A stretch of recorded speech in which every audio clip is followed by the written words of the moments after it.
My mother is born 1 week before he leaves, and he leaves camp at Trentham in Wellington and comes up to Te Arawa, to the farm, to Manawaru, to see the new baby for just a few days. Then he goes back to Wellington and the boat leaves for Europe.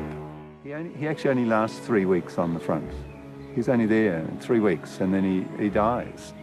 And that's about the average lifespan of an infantryman in the trenches.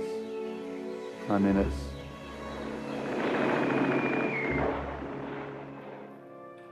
He was a very keen Christian, a Methodist lay preacher, and his faith was very important to him, and probably part of the reason why he actually ended up going overseas, because he had a very strong sense of giving leadership, and he also had a role on the Piako County Council.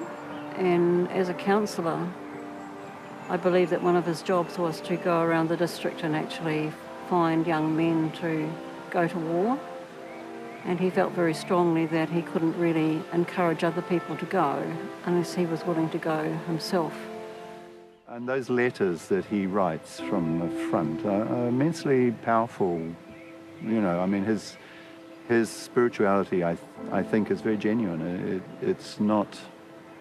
Yeah, he talks about being under shot and shell and feeling the love and presence of God with him. And I think it's a genuine, and I find it very moving, actually. He went missing. They didn't know where he was. She was asked if she would like to send food parcels to him. And I think actually one of the requests of whether she would like to send food parcels came after some information she got that he had died, and they had to clarify again whether he had died or not. So although he died in June, it was really the end of the year before she actually knew for certain that he had died.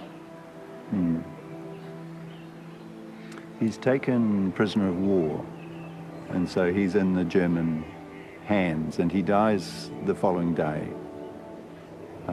And he's buried by the Germans, and there's an early photo of his grave with German spelling of his name, Frederick, instead of Frederick. My first transaction in France was to buy these red roses.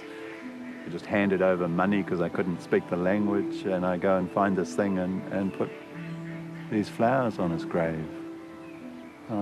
This man who died, I think 35 years before I was born, for heaven's sake, and who's still trying to influence my life, it seems. I had to come to terms with that. Actually, that I'm not him, you know. I'm not him. No.